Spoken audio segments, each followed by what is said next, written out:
Merci. Oui, je voudrais poser, enfin je me suis posé cet après-midi en réfléchissant à cette réunion à laquelle je suis très heureux de participer. Je me suis posé le problème suivant, savoir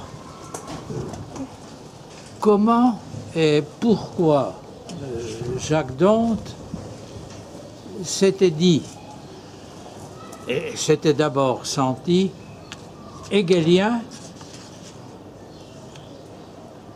bien que sur de nombreux points, il n'est pas tenu compte, ou qu'il n'est pas repris à son compte, le contenu manifeste, je dis bien manifeste, du hegelianisme.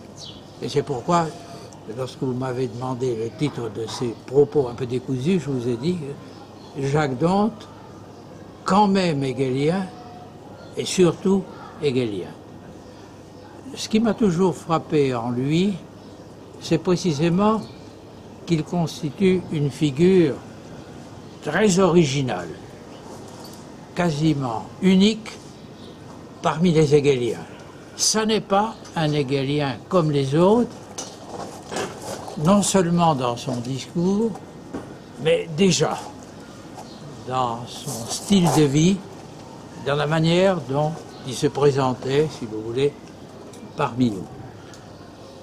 Et qu'il soit vraiment un hegelien à part, disons déjà un minimum hegelianisant à part, c'est à la fois par le contenu qui nous propose de façon privilégiée, la plus fréquente, quand il s'agit de Hegel, et en second lieu par la forme même, la manière même dont il parlait de Hegel en particulier.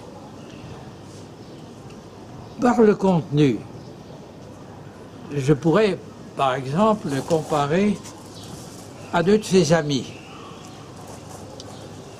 qui se situaient politiquement à des bords opposés et dont le discours hegelianisant était tout à fait différent.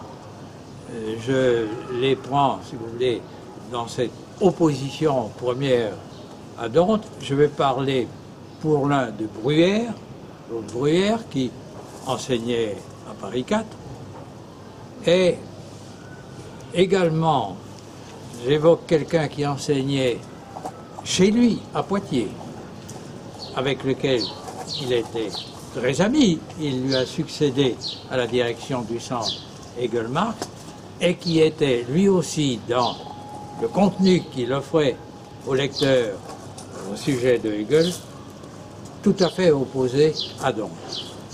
Chez Bruyère, et c'est d'ailleurs le titre d'une de ses thèses, c'est logique et religion, est prise à son sommet, si vous voulez, de pensée, théologie chrétienne.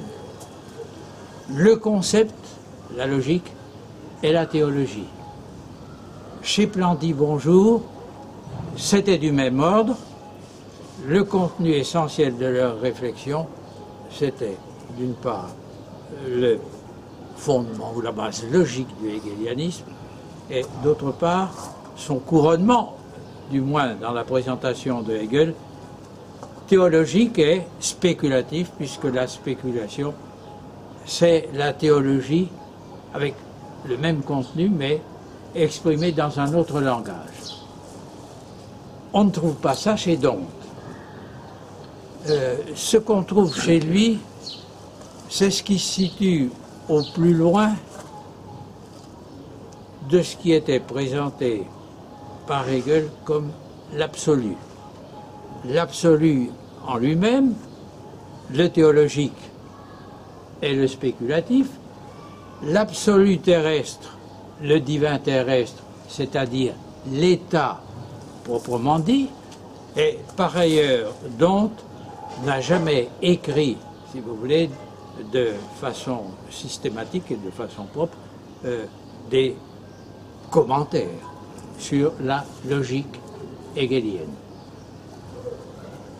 Il ne s'intéressait dans le hegelianisme qu'à ce qui, à ses yeux, bien loin d'être fixé, éternel, etc., stable, parce qu'étant au principe, qu'à ce qui était mouvant, qu'à ce qui était mobile, et en particulier donc à l'histoire.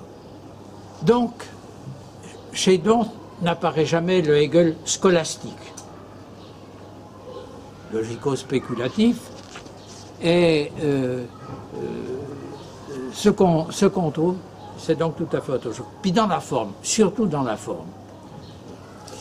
Dont n'a pas présenté dans ses œuvres et dans ses livres des grandes dissertations dogmatiques, ce qu'on rencontre souvent chez les hegelianisants.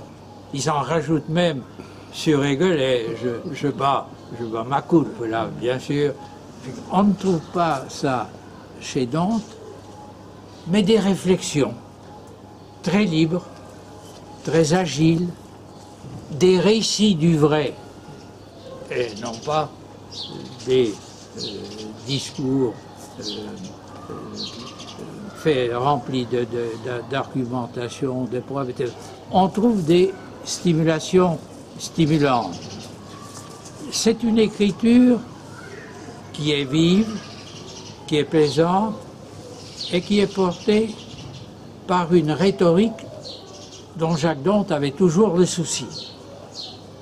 C'est quelqu'un qui avait été marqué par la formation qu'il avait reçue et qui était dominé par ce qu'on appelait encore à l'époque les humanités.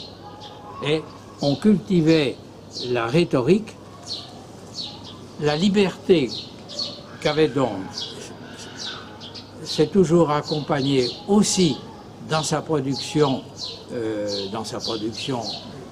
livresque, et c'est toujours aussi accompagné d'un très grand respect des formes et des usages de la rhétorique, de même que d'une manière générale, et dans sa vie universitaire, son ton absolument libre s'est toujours inscrit dans le respect de l'institution universitaire.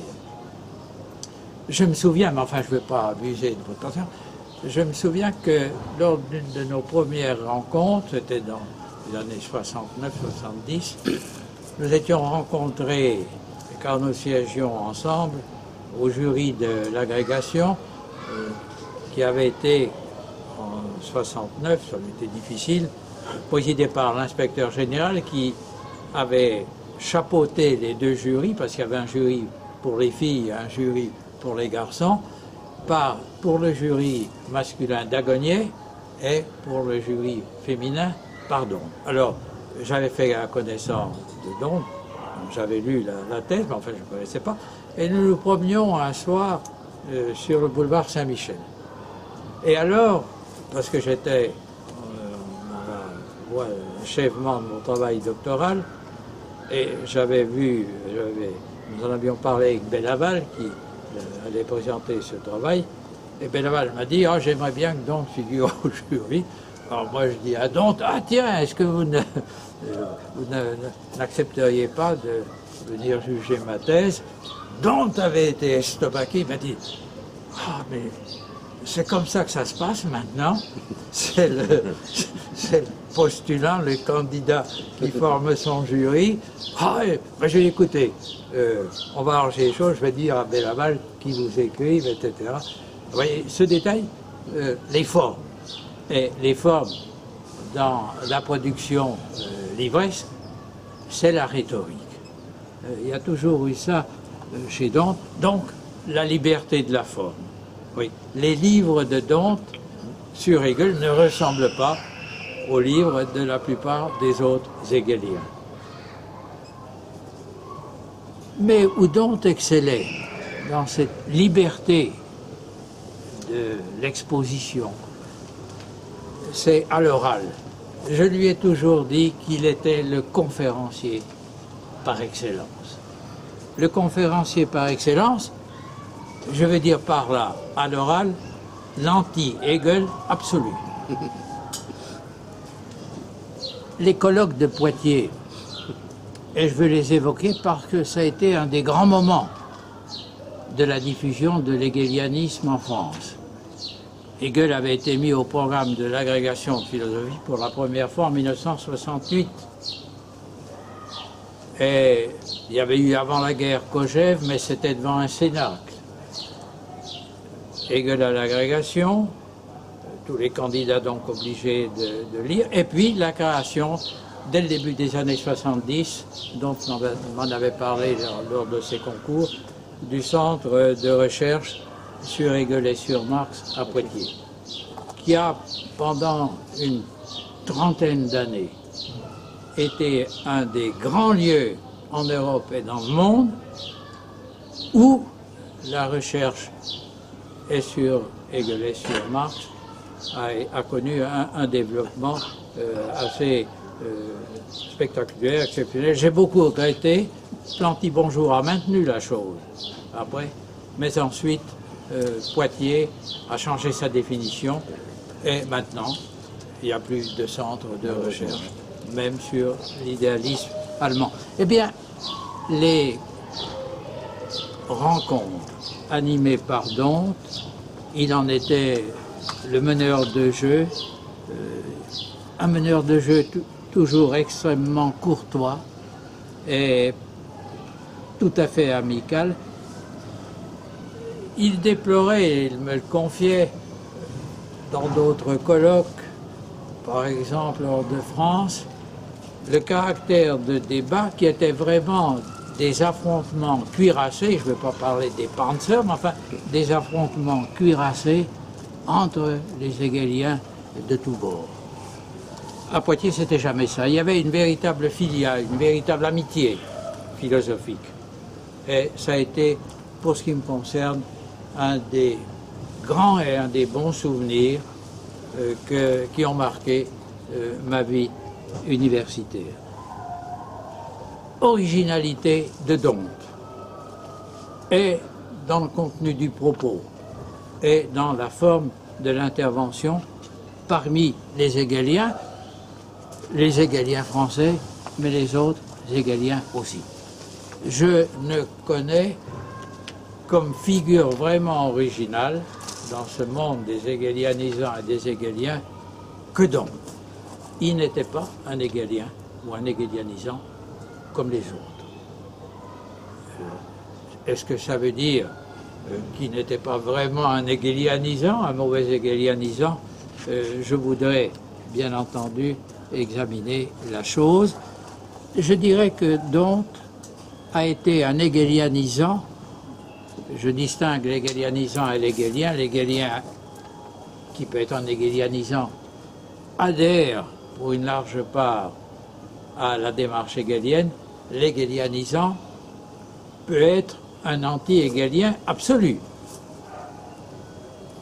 Marx, qui a été un hegelianisant toute sa vie, et donc, je vais le dire dans un instant, a montré en quel sens Marx avait été de plus en plus hegelianisant. Marx, donc, hegelianisant toute sa vie, est pratiquement d'emblée anti-hegelien. Alors, Dont, lui, a été un hegelianisant, non pas anti-hegelien, mais qui est devenu de plus en plus hegelien. Si vous voulez, le parcours de Dont l'a fait passer, me semble-t-il, je schématise, d'un marxiste à un marxien, et pour finir, à un hegelien complet, et non pas seulement partiel, comme il l'avait été d'abord. Dans une sorte de désenchantement progressif, de désenthousiasme, si j'ose le mot, progressif. Je veux dire par là que le moment où la dimension hegelienne du vrai, en Dont, pour Dont, ne devient pas plus vrai,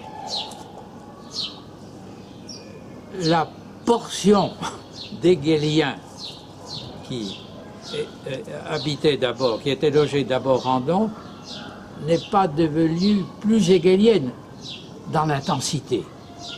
Il l'a toujours été. Mais cette dimension hegelienne, qui n'est pas devenue plus vraie pour lui, est devenue finalement la seule vraie, ou le seul vrai. Il ne lui restait finalement, et il me l'a confié souvent dans les dernières années, il ne lui restait finalement que Hegel. Combien de fois ne m'a-t-il pas dit dans les dernières années, Adit, quand même, on a eu de la chance tous les deux d'étudier Hegel et d'être hegelien. Voilà en quel sens je retracerai le parcours de Don. D'abord, donc, un hegelien, mais marxiste, avec une relation à ses yeux de continuité entre Hegel ou Marx. On va presque normalement. On doit aller presque normalement de Hegel à Marx. C'est d'ailleurs le titre d'un de ses ouvrages paru au début des années 70. C'est l'époque où Don pense que 1917 accomplit 1789. L'hegelien marxiste devient, devant la succession des événements politiques, devant la sclérose intellectuelle du marxisme, malgré des événements qui stimulent, restimulent, dont l'apparition du livre de Lucien Sèvres, par exemple, sur marxisme et théorie de la personnalité. Donc devient un hegelien qui n'est plus vraiment marxiste, mais qui reste marxien. L'hegelien marxien fait place devant le déroulement de l'histoire, fait place ensuite au marxien toujours, mais c'est l'adjectif qui importe, qui qualifie un marxien hegelien. Et c'est à cette époque que Don montre que Marx lui-même a été beaucoup plus hegelien, pas simplement hegelianisant, tenant compte de Hegel, se nourrissant de lui, mais pour le critiquer, qu'il a été de plus en plus hegelien dans sa méthode même. Dans un article de la revue de métaphysique et de morale paru en 2001, j'avais dirigé le numéro, Marx a écrit, Don a écrit un texte, Marx et la phénoménologie de l'esprit, en 1907, pardon. Marx et la phénoménologie de l'esprit. Qu'est-ce qu'il montre ici? Que certes, Marx a remis la dialectique sur ses pieds, mais si je puis m'exprimer ainsi, je vais développer un peu. Donc, montre que cette dialectique que Marx a remise sur ses pieds a des pieds qui sont posés par la tête de cette dialectique, à savoir le capital dans sa forme achevée, qui, c'est une affirmation de Marx, la conséquence combat toujours ses prémices, cette fin du capital. Ce capital agissant en quelque sorte sur un mode de finalité, c'est-à-dire sur un mode hegelien, repose les prémices qu'il a présupposées. Il les repose avec leur véritable sens. Les présuppositions deviennent des positions. Le capital s'engendre lui-même à partir de sa fin. Il s'autopose, il s'autodétermine, ce qui est, du point de vue du rythme de la dialectique et de la structure de la dialectique, la stricte dialectique hegelienne.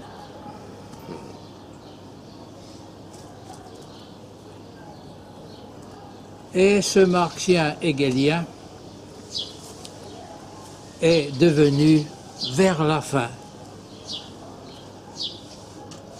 dans ce qu'il considérait finalement comme ce qui restait du vrai, comme ce qui restait positif, il est devenu, vers la fin, ce penseur qui considérait que tout ce qui restait de positif, que tout ce qui nous restait de positif, c'était dans le désastre de la gauche, ce qui avait été dit finalement par Hegel, à tel point que, et je ne veux bien sûr pas ici reproduire pour mon compte ce qui fut à l'origine de la querelle de l'athéisme vers la fin du XVIIIe siècle, lorsque Jacobi écrivit à Mendelssohn que Lessing, à la fin de sa vie, se serait dit spinoziste, c'est-à-dire athée, je ne vais pas reproduire à une moindre échelle ce genre de propos, mais j'ai entendu donc, dans les derniers mois, nous étions rencontrés, me dire, quand même, il n'y a plus grand-chose, on est amené à reconnaître qu'il y a, et Dieu sait qu'il ne s'était pas rallié, on est dans cette situation qu'on est contraint de reconnaître que la volonté politique, il n'y en a guère désormais que chez Sarkozy. Je ne veux pas dire, évidemment, que Dante était devenu sarkozyste, mais le cours de l'histoire l'amenait à tenir des propos de ce genre, tant qu'il était, enfin, quand il était désolé de la chose, et c'est là qu'il me disait, on a de la chance. Ah oui, on a de la chance d'avoir travaillé Hegel et d'avoir vécu avec lui.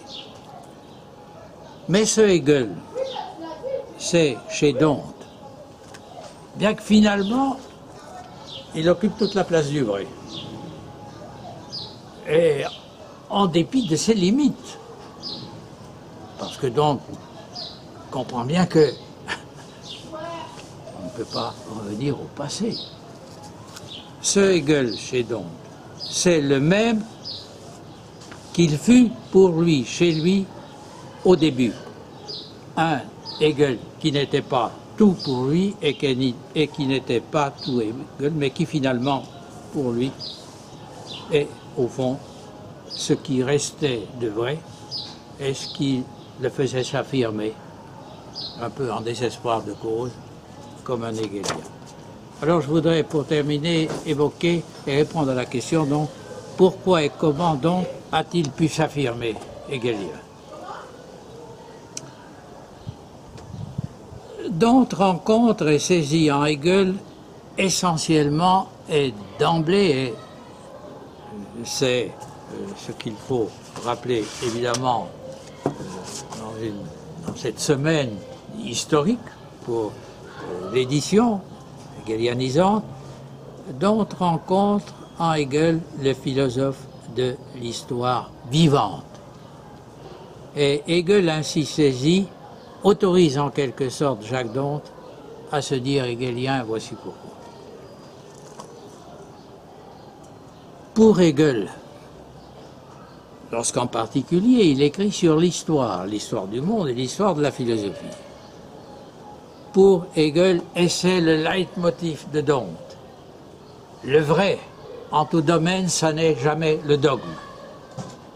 La première partie de ce grand livre s'intitule précisément « Le dogme et l'histoire », c'est-à-dire le dogme contre l'histoire et l'histoire, c'est-à-dire le vrai, contre le dogme. Car, pour Hegel, ce qui exprime la pensée en sa vérité et l'agir en sa vérité, c'est le contraire de ce qui est fixé, de ce qui est statique. C'est la rupture qui fait se condenser tout ce qui existe, se condenser avec un signe négatif, tout ce qui existe, tout le passé, qui totalise donc tout ce qui est, en se projetant vers l'avenir et en trouvant, pour reconstruire, totaliser et donc pouvoir dévorer le passé, puisqu'on l'a bien limité et déterminé, donc ce qui permet ainsi de faire progresser les choses. Au fond, ce qui intéresse donc historien de la philosophie et historien de la politique tout court, c'est ce qu'il a vu chez Hegel. Ce qui l'intéresse dans le passé et dans le présent, c'est le pouvoir qui sera, ou qui est déjà celui de l'avenir imaginé. Ce qui intéresse donc dans le passé et le présent, c'est l'avenir. Je rappellerai que lorsque Dont a quitté la présidence de la Société française de philosophie, dans des circonstances, si je suis trop long, vous me le dites, hein, dans des circonstances un peu tristes, il avait organisé en 91 un débat sur les questions d'enseignement. Il lui tenait beaucoup à cœur, entre Derrida et moi. Derrida était un vieux copain, enfin j'ai toujours beaucoup aimé Jacqui, etc. Nous étions sur des bords tout à fait opposés, nous entendions bien. Ça s'était très bien passé, mais il y avait un public très nombreux, il y avait au moins 200 personnes dans l'amphi Michelet, et le débat avait été très violent. Et il s'est trouvé... C'est quelle année? Pardon? Quelle année? C'était en 91. 91, au printemps 91, j'étais encore à Lyon, j'étais venu, c'était un peu avant, puisqu'il a cessé à l'automne 91. Un collègue philosophe présent dans l'Assemblée a osé reprocher à Dont d'avoir mal présidé la séance et d'avoir permis, etc. J'ai trouvé ça tout à fait déplorable et j'ai résolu, pour effacer la chose, d'inviter pour ma première séance, ma première présidence de séance, d'inviter comme conférencier Dont lui-même.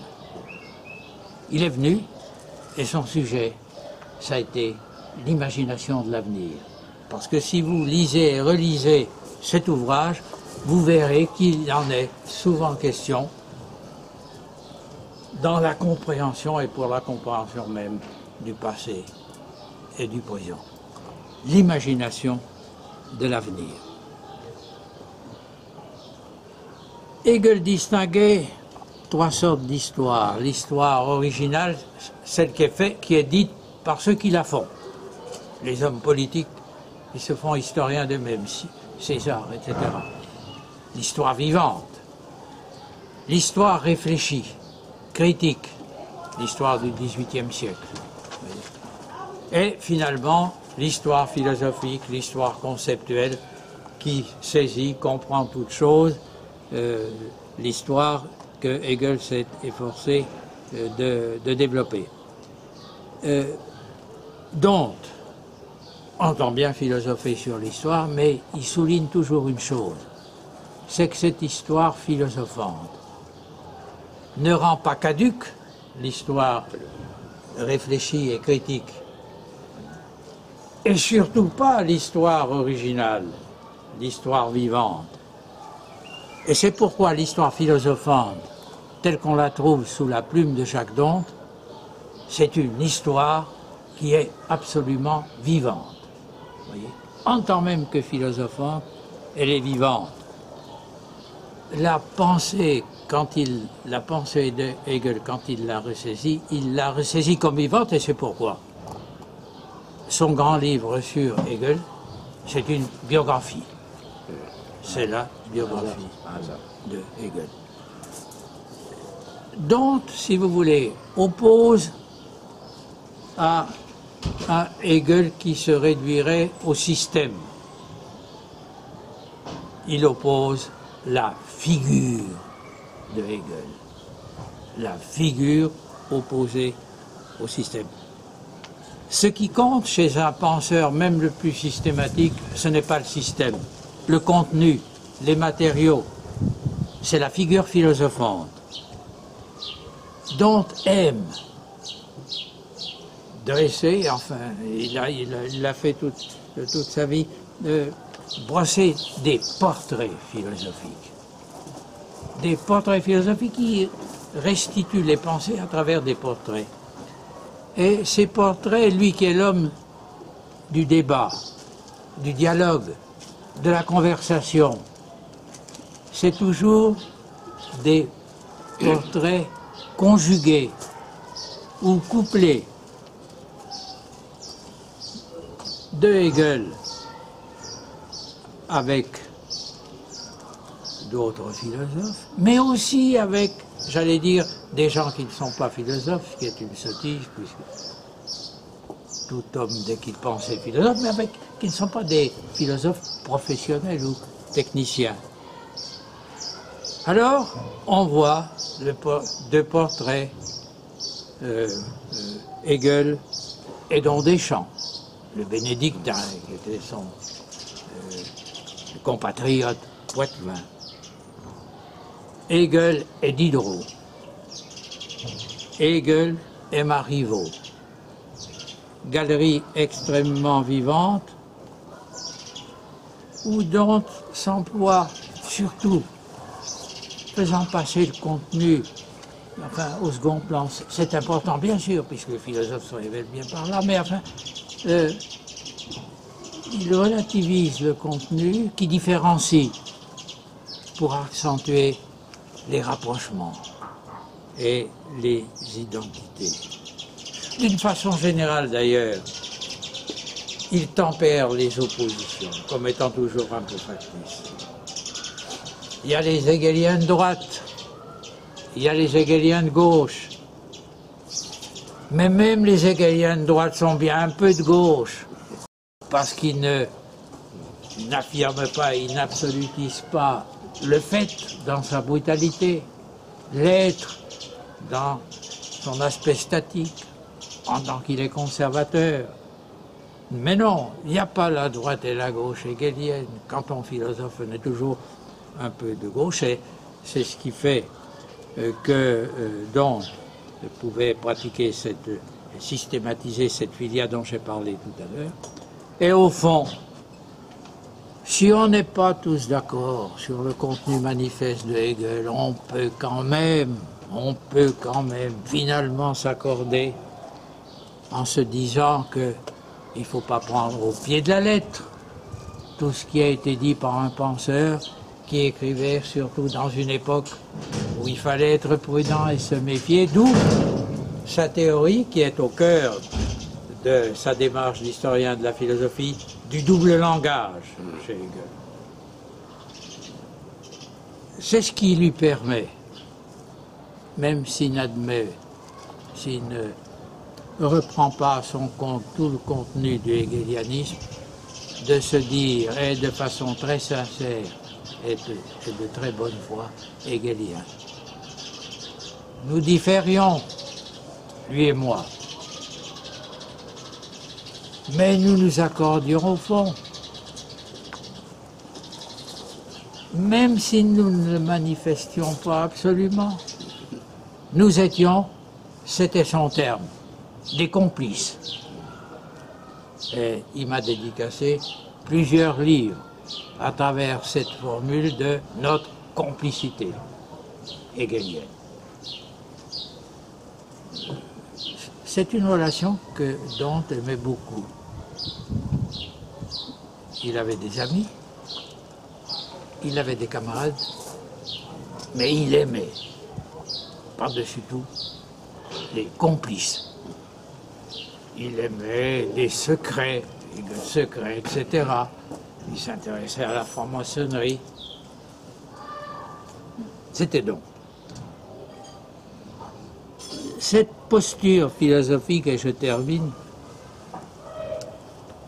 lui a permis de célébrer la réconciliation de la raison spéculative, théoricienne, scolastique, qui s'intéresse au contenu, et de l'esprit plus naïf, mais comme esprit toujours plus ou moins critique, qu'il faut célébrer lorsqu'on parle du bon sens. Le bon sens qui sait faire la part des choses, qui sait reconnaître le négatif dans le positif dans le négatif, qui n'est pas dogmatique. Le bon sens est au fond toujours d'accord avec la spéculation. Cet accord entre le bon sens et la rationalité qui a marqué tous les grands héros de l'histoire de la philosophie. Descartes, inventeur des longues chaînes de raison, mais aussi du bon sens, comme thème philosophique essentiel. Donc le trouve, cet accord, qui se fait un peu au détriment de l'entendement pontifiant, qui se fixe à un vrai qu'il estime totalement différent du faux, à un faux qu'il estime totalement différent du vrai, et qui caractérise parfois, bien sûr, trop la pensée dogmatique, son double visage du XVIIIe siècle. Le bon sens, au contraire, est d'accord avec la philosophie. Et il y a un homme dont Hegel a fait l'éloge, alors même qu'il parlait de Kant, de Fichte et de quelques autres. Un penseur dont Hegel a fait l'éloge. Un penseur qui était un des maîtres penseurs de Dante. Un penseur qu'on prend souvent de haut, en considérant que ça va quand même pas très loin, tout ça. Ce penseur qui a porté l'esprit à sa pointe la plus aiguë, qui a été un homme de l'esprit en tant qu'homme d'esprit, comme Hegel a été le penseur et l'homme de l'esprit, en sa globalité, en sa totalité. Celui dont Hegel fait l'éloge dans Foi et Savoir, ayant parlé de Kant, ayant parlé de Fichte et d'autres. C'est l'immense Voltaire.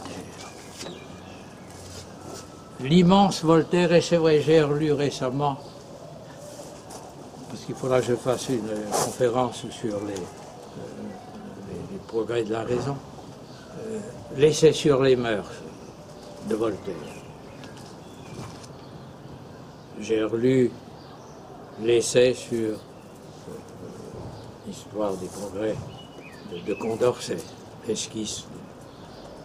J'ai relu les premiers textes sur le sens de l'histoire de Turgot.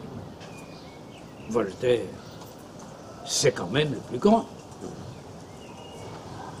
L'essai sur les mœurs, c'est un ouvrage magnifique Si on veut emporter un livre en vacances, il faut emporter ce livre. Parce que, si vous voulez, c'est la joie de lire qui est dispensée à tout instant. Dante a voulu, a pensé. Il est venu à Hegel par là. Pas dans leur découverte de l'Antiquité, etc., comme d'autres, la belle totalité. Il a été confirmé dans son travail sur Hegel et dans son adhésion à Hegel par le cheminement qui a été le sien. Parcours qu'il a toujours refait des grands penseurs du XVIIIe siècle français et surtout de Voltaire. Relisez dans Hegel et les Français, il y a 2 articles qui sont consacrés à Hegel et Voltaire. C'est magnifique, voyez, les 2 sens de l'esprit. L'esprit tel que Voltaire le définit, à savoir à travers le jeu de mots, la raison ingénieuse. Bon.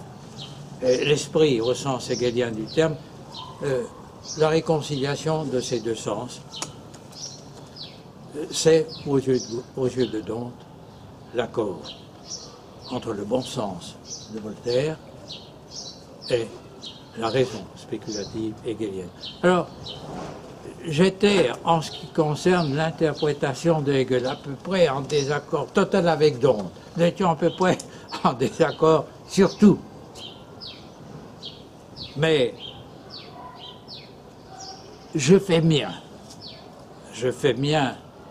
ce mot d'ordre qu'il nous a au fond laissé. Ma complicité avec lui me fait approuver son programme. Oui, lire Hegel avec un esprit un peu voltairien, et puis lire Voltaire en considérant qu'il est capable, qui permet une lecture dans un esprit hegelien. Je fais mien tout à fait ce mot d'ordre, et c'est, je crois, un des côtés par lesquels l'intervention de Dante dans le paysage philosophique français, paysage de l'histoire de la philosophie, le paysage de la philosophie moderne, dont l'apport qui s'est exprimé à travers le débat essentiel de Hegel et de Marx n'est pas démodé. Je pense que cette intervention de Dante a été une intervention qu'il faut célébrer. En tout cas, pour ma part, j'ai été très content de pouvoir profiter des rencontres qui m'ont lié à lui. Très court. Pas une reprise, comment je pourrais faire une reprise de mon ancien directeur de recherche? Non, simplement, je reviens sur le point par lequel vous avez conclu d'ailleurs, mais que vous aviez traité au début avec beaucoup de pertinence, à propos de rapport Hegel-Marx chez Dante et par ailleurs. Et vous avez dit très justement que c'est au fur et à mesure de son travail d'hegelianisant que Dante est devenu de plus en plus hegelien. Et vous avez suggéré qu'on pouvait dire pareil pour Marx. Je ne sais pas si on mesure ici l'enjeu philosophique et politique de ces énoncés dans la période qui les a caractérisés. C'est plutôt un découplage de Marx et de Hegel qu'une articulation de l'un par l'autre sur l'autre, avec quelques modalités que cela puisse revêtir. Je pense essentiellement ici à Althusser, mais pas seulement, mais Althusser avec la violence qu'on sait. Je parle de la violence dans le découplage. Je ne crois pas déformer la pensée d'Althusser, on avait discuté avec lui sur ce point. C'était tout à fait ça, c'est que tous les lecteurs de Marx avant moi Althusser, se sont plantés parce qu'ils avaient une lecture hegelienne de Marx. Pour résumer un peu le propos de lire Le Capital, qui est l'heureuse œuvre d'Althusser. Sauf un, dit-il, Lénine. Je prends mon Lénine un des rares dirigeants politiques et hommes d'action qui se soit affronté à la logique de Hegel. Il n'y en a pas 36 000, vous savez, dans l'histoire. Je prends mon Lénine qui a bûché la grande logique lorsqu'il en a eu le loisir.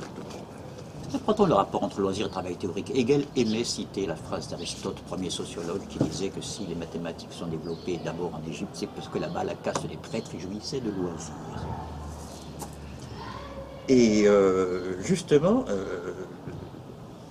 Lénine, bloqué en Suisse, un loisir forcé, exilé, fuyant la police tsariste, exilé en Suisse, prend le temps, enfin, c'est l'occasion de se plonger dans cette logique. Il a entendu parler, si bien que Marx dit bon, il y a une fantasmatique chez Hegel, il faut le renverser. Enfin, parmi les bourgeois, il y a quand même pire que lui, hein, chez les penseurs bourgeois. C'est quand même pas mal, le vieux. Alors, si on regardait un peu de près, et l'évolution que vous avez décrite de Dante, devenant de plus en plus hegelien au fur et à mesure qu'il hegelianisait, et de Marx, on la voit en raccourci dans cette lecture par Lénine de la logique, où au départ il est méfiant dès qu'il voit le mot Dieu. Évidemment, il est là avec ses baudruches idéalistes, il y a Dieu. Bon.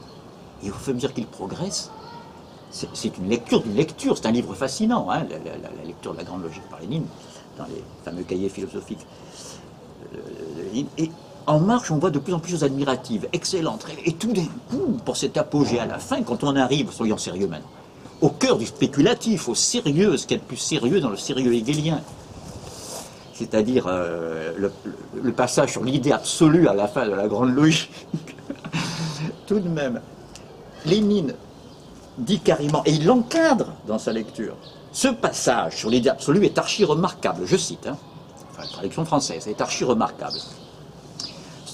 Ce chapitre sur l'idée absolue est le plus idéaliste et en même temps le plus réaliste. C'est contradictoire, et pardon, je déforme, le plus idéaliste en même temps le plus matérialiste, dit Lénine. C'est contradictoire, mais c'est un fait. Quelle leçon de lecture, tout de même. Alors vous voyez, il y en a un des deux qui se trompe entre Althusser et Lénine. Mon choix est vite fait, hein, quand on voit. Je veux dire, oui, il y a un jeu logique assez extraordinaire. Un qui dit tout le monde s'est planté parce qu'il a lu Marx à travers Hegel, sauf à Lénine, et Lénine dit l'inverse, tout le monde s'est planté, et Lénine ajoute, les Plekhanov et Boukharine n'ont pas compris Marx parce qu'ils n'avaient pas lu la logique de Hegel. Et il faut lire toute la logique de Hegel, je cite toujours Lénine, pour comprendre la première section du Capital. Si je me suis permis de m'attarder un petit peu, pardon, hein, sur cette reprise, c'est que les enjeux sont considérables. Ce n'est pas un hasard si nous sommes là à reparler de Hegel et de Jacques Dante, occulté pendant longtemps, ce discours qui veut articuler Marx et Hegel a été occulté pendant ces 40 honteuses, pendant le triomphe de la pensée libertaire, libérale-libertaire, pour reprendre le syntagme de Gluskar, et occulté par cette pensée dominante, voilà qu'on revient à la lecture. Je crois que les études hegeliennes, corrigez-moi si je me trompe, n'ont jamais été aussi riches dans le monde, il me semble, du point de vue de leur extension et de leur pertinence. Mais elles restaient souvent confinées dans le monde universitaire. Et ce n'était pas la faute des philosophes, ça. Et voilà que tout d'un coup, n'est-ce pas, le public s'empare de la chose. Je fais un rapport, ce que Hegel aurait sans doute fait, avec la crise que nous vivons. Hein, c'est pas un hasard. Il y a un retour, n'est-ce pas, du père d'Hamlet, du fantôme de la vieille taupe. Hein, on croyait s'en être débarrassé de l'histoire. Eh ben non, elle est là, n'est-ce pas. Voilà, je vous repasse la parole et je vous la citer sur ce point.